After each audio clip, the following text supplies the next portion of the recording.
My name is Ann Beversdorf, and welcome to Beversdorf Briefings. And congratulations for getting through the worst of the summer of 2010.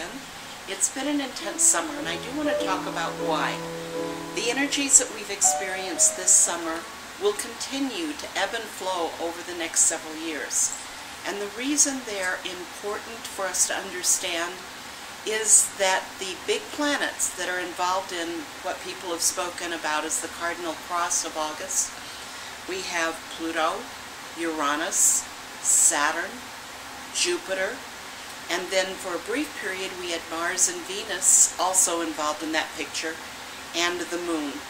And the reason this is a big deal is that the degree that these planets are crossing over and over and over again is the same degree that's involved in the equinox and solstice cycle. Now think about that for a minute.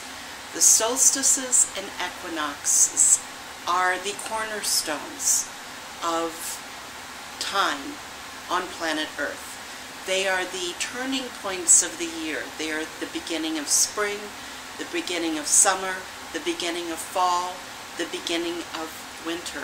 Our seasons are all wrapped up in these cornerstone points.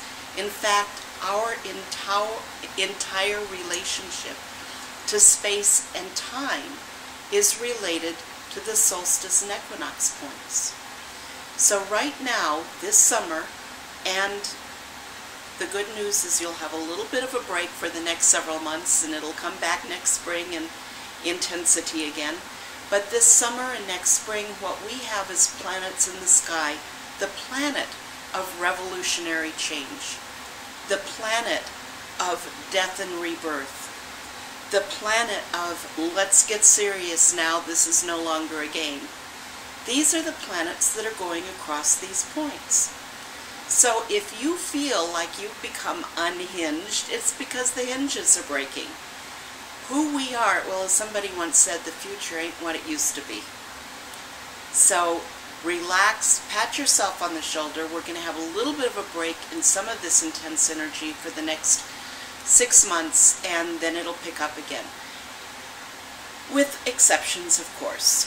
And one of the exceptions is that Uranus has moved out of Aries back into Pisces at the 29th degree of Pisces. The 29th degree is a shipwreck degree. It'll be in 29 and 28 for the rest of August, for September, a little bit of October.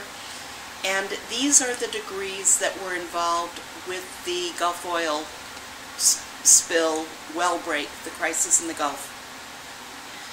I think it's entirely possible that we'll see another water/oil related disaster.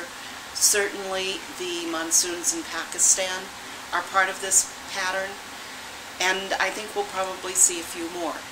We need to remember to breathe. If you are in a place where you are at risk, you need to be ready to move quickly so that you're not stuck in a surprise, because these kinds of things don't usually happen without warning. And if you are not in a place where this is happening, say your prayers for those who are affected. If you are able to make donations, do so, but don't roll around in it emotionally. You need to give your blessings and walk away emotionally, because it's not helping the world. It's not helping the sum total of joy and peace in the world if you start borrowing other people's trouble into your emotional state. You can honor it, you can recognize it, you can sympathize, but we must discipline ourselves with the help of Saturn, which is in this pattern. We must discipline ourselves to say, this is my trouble and this is not my trouble. And while I care, I will not carry the emotion. That's a hard thing to do.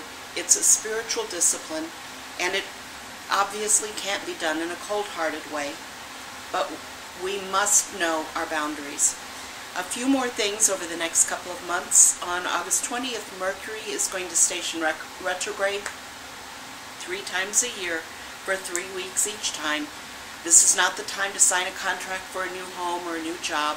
This is not the time to sign a marriage contract. It's not the time to enter into something that you want to be long-lasting. unless your birth chart has a retrograde Mercury in it, and then you're ahead of the game. You can do it well then. But if you don't know, if you don't know about your Mercury, the chances are you don't have it, and this is not the time to enter into new contractual arrangements. If you're traveling, don't pack your favorite jewelry in the check-in luggage. Be aware that there can be delays. Get to the airport earlier than normal. Just normal transportation, communication issues are a little bit under stress during the retrograde Mercury, which ends on September 12th, let's say 13, because you don't want to mess with it on the day it changes. We also have a full moon sextile Pluto on the 24th. This actually will help people adapt to the changes that are necessary. It's an energy that will help people let go. Of course, if it's directly involved in your chart, that's going to be a more intense energy. But as we look at the zeitgeist as a whole, this is energy that will help people let go of what needs to be let go of. September 8th, Jupiter will go back to the 29th degree of Pisces. So this early September period is peak in the shipwreck theme, metaphor, the shipwreck metaphor. So be aware of that then. Jupiter does, however, offer some protection. Mercury stations direct trine Pluto on the 13th of September. This will begin to let you move forward in things that have been stuck. So that's a good moving forward period.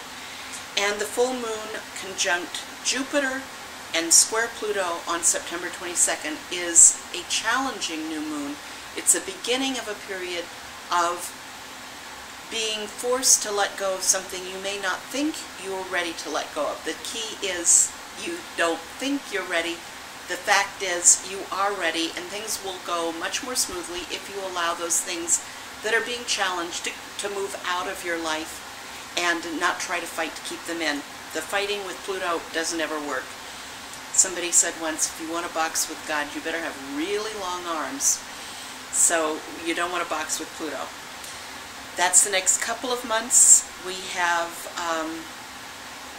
Venus going retrograde in early October.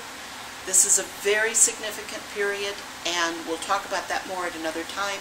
But most of the things that have to do with love, values, and money are going to start lining up before October, and then take a breather so you can re-examine, re-evaluate, renegotiate if necessary, and then come out with a new form of doing business when Venus goes direct in 2011. So that's what we're doing right now. And thank you for being with us. If you need to contact me, you can reach me at Anne, A-N-N-E, at stariel.com, and the name is on the beginning of this broadcast. Thanks so much.